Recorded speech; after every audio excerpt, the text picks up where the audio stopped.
Hello and welcome to episode 1 of our Pixel Game Maker MV tutorial. I'm going to be walking you through some very simple side-scrolling game creation. Now this program is quite new. I haven't actually messed around with it completely, but I felt like there was a lot of resources lacking. It's in early access right now and you can actually pick it up on the Steam store. I've actually dabbled quite a bit with RPG Maker MV and there's a little bit of crossover here but not a whole lot, so let's dive into it and we'll create something just quite simple for now. Now the first thing that we've got to do is just name our game, and I'm going to call it 2D side-scrolling tutorial for now. And the project name is going to be the same. Now be aware, when you create these games, your project name actually cannot change after you've typed it in. So after you've created this project name, that's what it's going to be forever. So make sure you put something that you remember. You can actually change what the game's name is in the game title, but the project name will always be that. You can choose the save location. I'm going to just have the default save location for now, and I'm going to create a blank project, so make sure you tick this one, otherwise you're going to get a lot of stuff that you really don't need. I'm going to click down next at the bottom right corner. Right. I'm just going to get rid of the spaces there and click next. Okay, so we have two options here. We can have a top-down view action or a side view action, and for this tutorial we're going to be using the side view action. We just hit next. The tile size, we're actually going to go 32 by 32. I have some sprites that I'm going to give to you guys in an asset pack. Check out the description if you want to download those. And we're going to use 16 by 9, and the resolution we'll use for now, we'll go with 1280 by 720. Perfect. Okay, you can actually have up to 4 people in this game, but for simplicity's sake, we're just going to leave it with 1. That's going to be hard enough to start off with. So, don't panic. There is a lot of things here, but a lot of this becomes a lot easier once you go through it a little bit. We've got a few tabs up the top and a whole bunch of tools here, but really the scene list is which is the screen that we're on now, that displays all the scenes, is what we actually want to look at last. We first need to actually import a few of these resources, but before we even do that, we're going to go up to settings here and go down to project settings. Now, project settings, we're going to just make sure that all our settings are correct. As you can see, the project name is there, 2D Side-Scroller Tutorial, and the game type is Side View Action. You can also not change the game type once you've inputted it. Okay, so we'll keep it to window for now. There's a whole bunch of different effects that we have here. Not super important. I was just making sure that the language is set to English or whatever your native language is. Now if we go down to control key management, I'm going to do a little bit of changing the controls around here just to make it a bit simpler. Now we're going to get rid of the X and Y. You can see that you can actually have a few different inputs for the controllers. It comes with the Xbox controller and the PlayStation controller native, and I think that's just another third-party controller input. But for now, we're just going to use keyboard and mouse. I'm going to get rid of these buttons here and just click them to not set. So what you do is you just double-click on there, set them to not set, so you can clear these out. Once you've cleared out those 3, we're going to make the A button the letter Z. And the way you do that is by clicking the keyboard and mouse. You click this button here, and then you press the button you want to change it to. And you can see that it's changed it to Z. And we're going to make the B button, same thing, just set it to X for the time being. Make sure you click it. There we go. The last thing we're going to do is we're going to go all the way down to OK and cancel. OK, we're going to set to enter. And then cancel, we're going to set to escape. There we go. All right. There are a few other options in here. Not a whole lot that we need to do. What I would also potentially do is go down to game data, and you can change the name here. In fact, I might even change this to Platformer Girl. There we go. And just put in your creator name, genre, platformer. Excellent. You can even put in a custom image here and talk about the content. Not a whole, you don't actually have to do any of that to start off with. This one here, you can register which objects in the game are going to be used for player 1, player 2, player 3, and player 4. We're going to ignore that for now because we're only going to have one player. The first thing that we actually have to do right now is put in our resources. Now the way we do that is we just go over to this resource tab here and click on it. That'll open up a whole bunch of things. Now it comes with a few default fonts in both English and Japanese. It looks like the kanji and hiragana there. What we're going to do is just right click on this little bar to the left and click in Add Image. Now you'll be directed to your Pixel Game Maker folder in Steam. What you want to do is find where you've put the assets that you've downloaded. And I've put them just on my other drive. And the first thing that we're going to put in is our player sprites. So we go into the player folder and click, press shift, and then click at the final PNG there, and we'll click open. We've got a few different sprites here for Rosetta, who's going to be our player character. But there's a bit of a problem. We want to keep these quite well organized and sorted. If we don't, we're going to run into some problems later on. So let's right click on this bar, add folder, and then we're going to rename this folder to player. Perfect. Let's click and drag those just into, wait till it goes red, boom, into the player, and you can maximize and minimize that. The next thing that we're going to do is add another folder, and we're going to rename this one to tileset.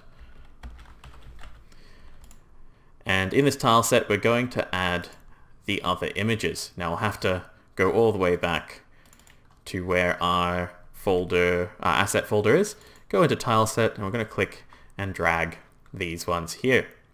And once we click open, now you can see that we have the tile sets put in. And this is our main tile set that we're going to be using for most of the creation of the actual game levels. Alright, now that we have those images placed in, we can actually start doing things with them. The first thing that we actually want to do is set up our tile set to be correct. So up the top here, you'll see scenes. We'll click on tiles, and you'll see we've got a big empty canvas. So let's right click it, and we're going to go add tile. Now it should open up this pop-up window here, and you're just going to call it tile set for now. Now there are three types of tiles that we can use. This standard tiles is what we're going to be using for now, but you can have gimmick tiles and auto tiles. Gimmick tiles will let you use switches and variables, and auto tiles. Actually, if you're into using RPG Maker MV, you can actually set up auto tiling from there. If you don't know about auto tiling from RPG Maker MV, it's not super important. Just go with standard tiles for now. So let's select from our image, and here you can see our folders are actually pop-up drop-down menus, which is really good. So we can go into tile sets here, and we're going to click land tiles 3232. And once we've got that, just check it's the right thing. Yep, and we click OK. And you'll see here we've got our tile set. Perfect. But there is a problem. As it stands right now, if we put these tile sets down in our level, in our scene, our player character is just going to fall through. And that's because they don't have wall detection. Now, to actually make these have wall detection, all you got to do is click on each tile individually and find out where the walls are going to be. So this is a corner piece, so I'm going to click wall, wall, and you can see it comes up on the tile here as a wall detection.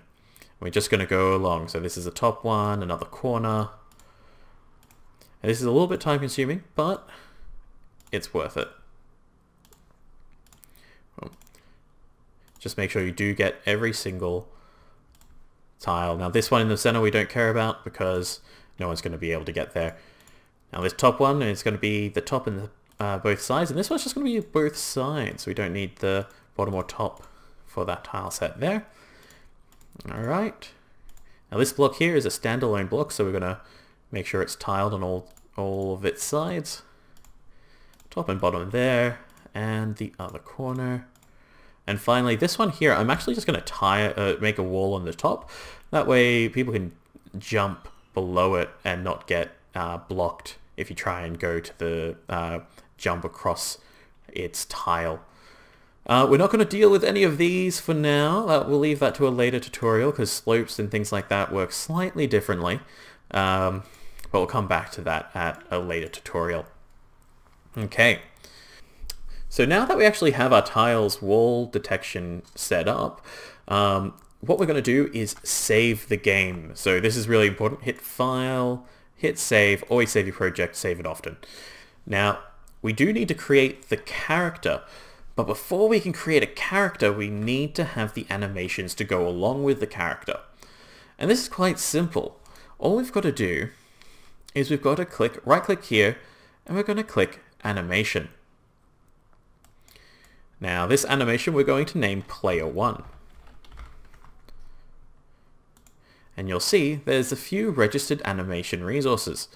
We're going to click the tick here, or rather the plus, and we're going to go down to our player tile set, and we're going to add all of these animations. So we're just going to go one by one, adding them in. Don't worry about any of the other don't worry about any of the other settings for now. The only setting that you really will have to worry about is when we get to the walk tiles, which are down in a little bit.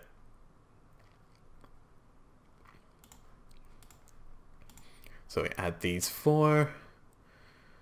Oopsie. There we go. All right. So you'll notice that the walk animation actually has 4 images. And here it has dots per frame. Now, as it stands, the game maker is actually recognizing that as one solid image, but we know that's not the case. There's 4 different images there, and that's because we need to partition it horizontally. And the way we do that is we just click here, and by horizontally, and click 4 partitions horizontally, because we've got 1, 2, 3, 4 images, 4 positions horizontally. Click OK. Too easy. Do that for the next one as well. And we make sure we unclick partition evenly, otherwise bad things will happen. And there you go, 32 by 32 little squares. Perfect. Now once we have all those animations in, let's just double check that they're all correct. They're the ones we want. Perfect. We click OK, and we've got a little animation here. Now the first thing we have to do with these animations is actually set the origin. Now, with the origin, it's super simple. All we have to do is go to the right here and click floor. This is where all the interactions are going to happen from. So, for example, wall detection will happen from there as well. And if we change direction or anything, it's going to be happening from that origin point.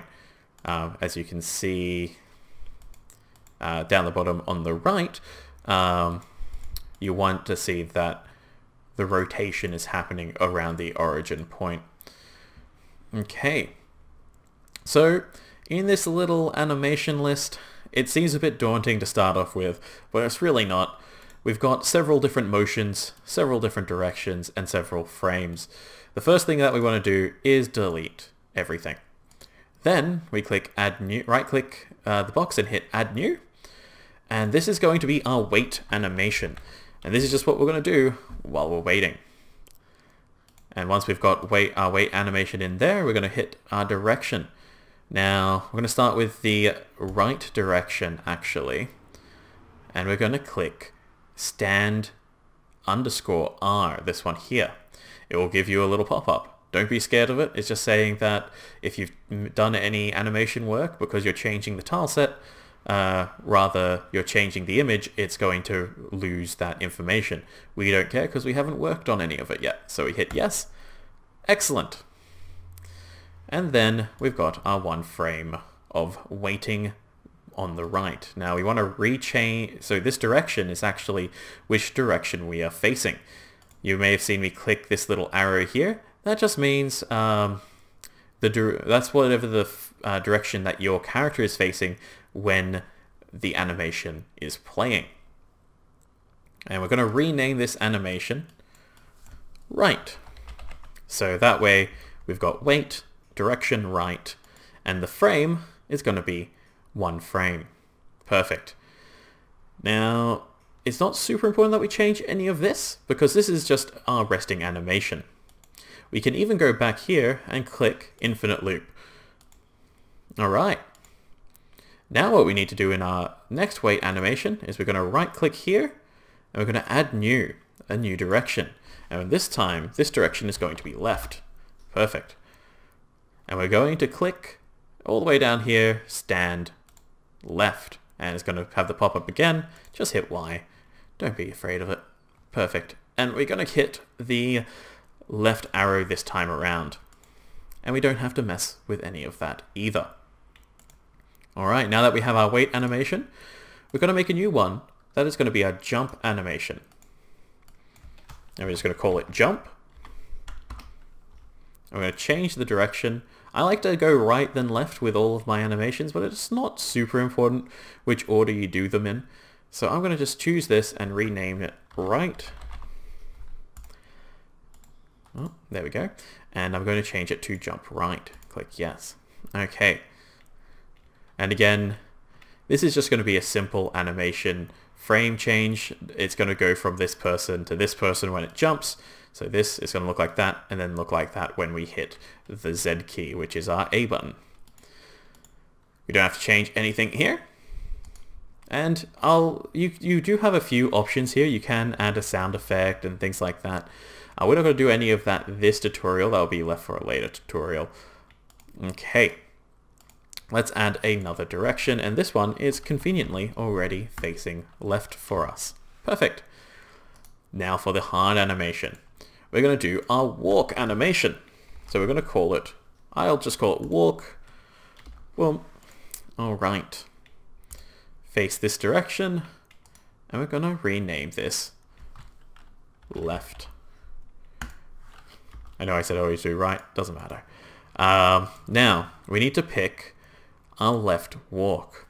Click yes, and this is where it gets a bit more complicated. As we go to frame here, what we've got to do, we've got to place and let the program know how many frames we're going to leave this animation going for.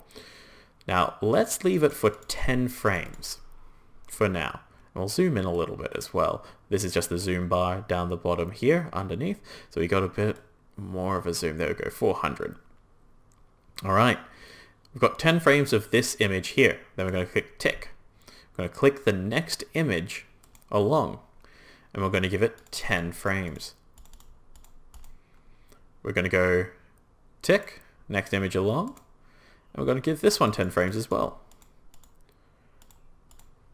And then finally, we're going to add one more and give the last one 10 frames.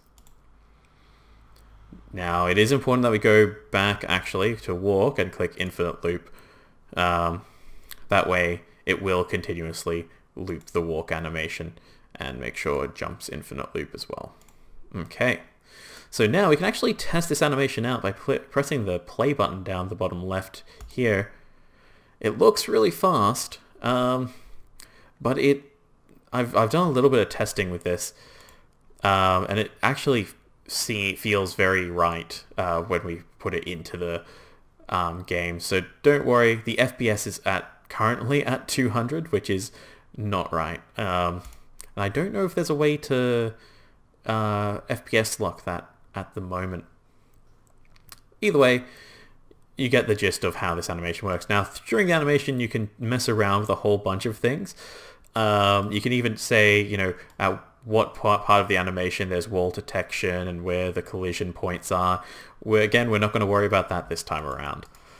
So let's just do the same thing for the other direction. Okay, and we'll call this one right. That is right. Okay. And let's just add 4 and add 10 frames to each one.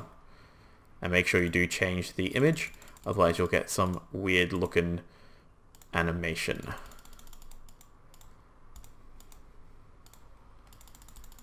Okay, perfect.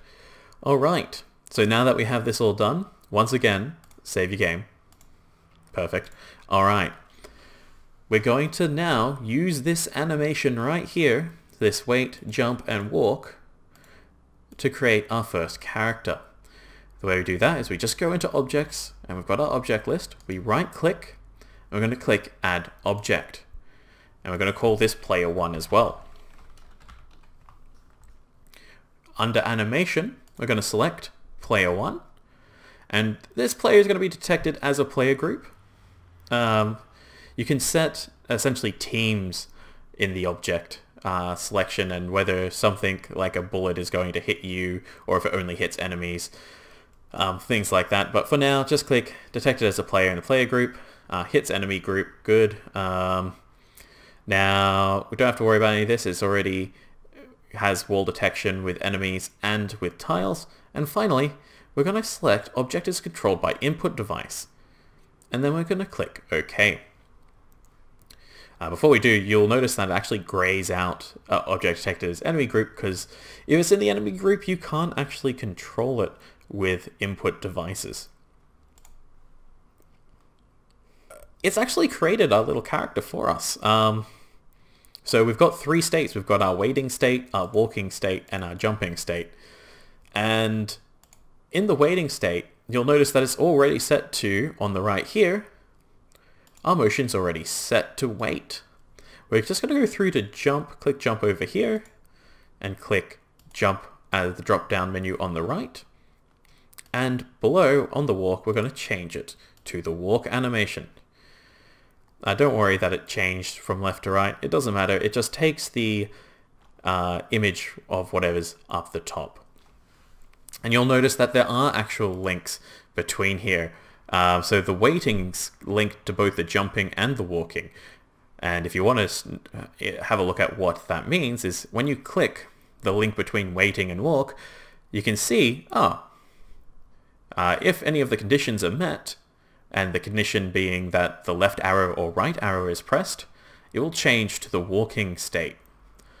And if you want to see what the waiting to jump state conditions are, is if the A button is pressed, which for us is the Z button. Okay, so that's perfect. We actually don't have to do anything else here. Now that we have our objects, our tiles, our animations, and resources in, all that's left to do now is actually create our scene. To create the scene, just go over back to the Scene tab, and this will be the first tab that we're on originally. And you'll see there's already a menu scene here. We're just going to ignore it for now. Right-click below it and click Add Scene. And we're going to call this Level 1. Perfect. Now the scene width and scene height is related to your resolution. For now, we're going to leave both at 1. We're going to set the background, sorry, not the background music. We're going to set the background color over here to about 175 green, a nice snot green there, and then 175 blue for a kind of calming blue color, maybe turquoise.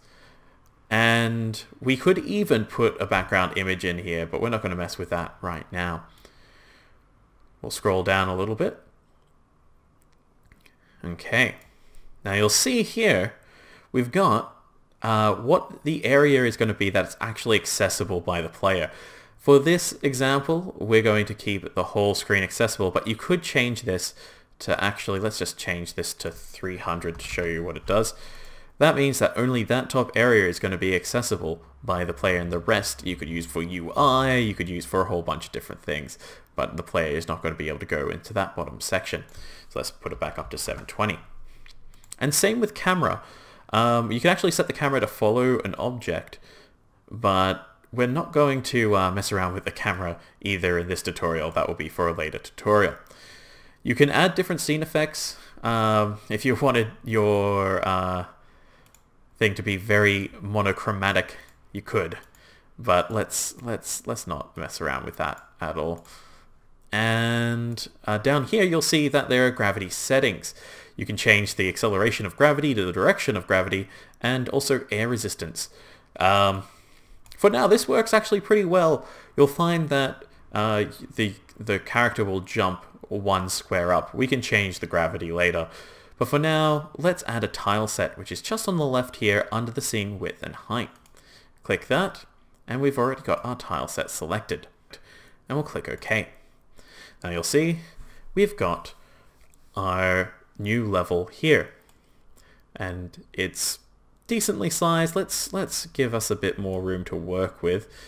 About there. Okay. And let's zoom out to about 50%. Alright, and you'll see that our tile sets actually come up on the top left corner.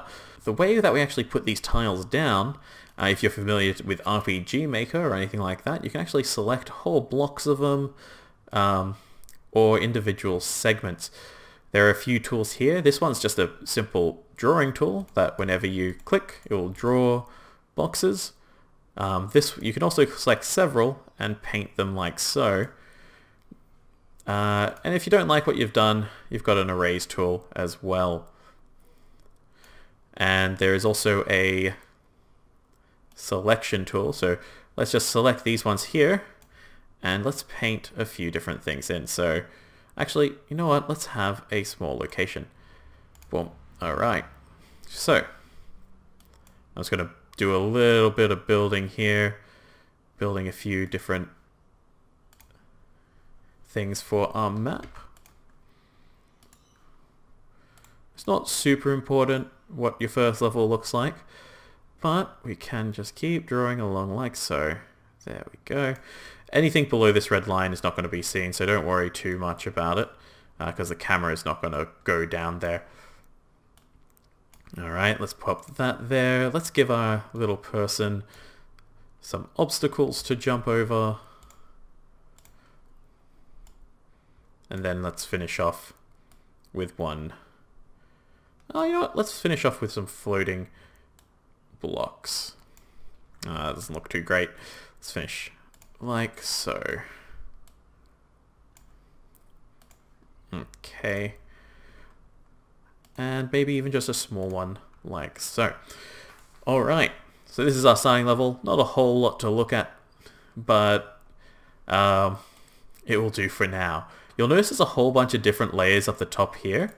I tend to like to put... oh, I've done this wrong. Okay, so let's move our layer 1 over to layer 2, and we're going to rename this to just our map layer. I tend to have another layer renamed to background. That way, if I have any assets that I want to put in the background, I don't have to worry too much about the player interacting with them. Then we can have our effects layer, and finally our UI layer. That way we can actually go through these, turn off and on the layers with the eyes, and if we put anything in the effects layer, we can actually just turn it off and on, but you tend to not actually be able to interact with anything on a different layer, unless you've set it up specifically so that you can. Background I use for clouds and pretty pictures and things like that. Things that the players are not going to be interacting with. Alright, so now we're going to add our player, and the way we do that, super simple. We just click Object, up at the top, under Scenes, we click our player, and we pop our player down into the world. Now you can also set a few different things here, the scale, the default position, target's name, and things like that.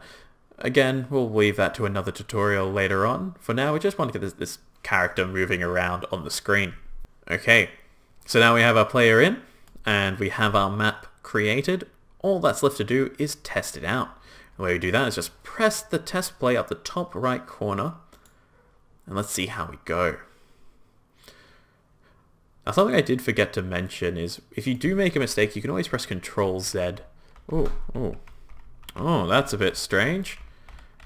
I wonder what's happened there. Well, my character does seem to like to moonwalk, so I've definitely forgot to do something. But you'll notice that there are a few issues already. We'll come back to that in a second. Let's just close out of that and go back to our animations. Now, yeah, so I forgot to click this little arrow on the animation panel that says that this is the right direction and that's the left direction. So let's try again. Boing, there we go, much better. Notice we don't have any damage, we don't have any, you know, falling through to the ends of the world or anything like that. Seems I forgot to set the direction for the jump animation as well, but that's easily fixed. Okay. Well, this is the player's life now, just down the hole. Okay, so let's go fix up those small little quirks that we forgot to do. There we go. Set the arrows for the directions on jump. Now if we go back into it, and this is what game design usually is just going back, seeing what works, seeing what doesn't. Boing, boing, boing. Now, very simple, and you'll notice there's, you know, some problems with hanging off the edge, and I'm not going to be pushing right up against that, which we'll fix in our next tutorial. For now, that's all I'll show you today with this tutorial here. If you have any questions, please leave them in the comments below. Next tutorial, we'll be fixing up some of the little tiny bugs that we're seeing and be adding our first enemy in to fight. Alright, and if you do enjoy this series, please like and subscribe. I'll see you next time.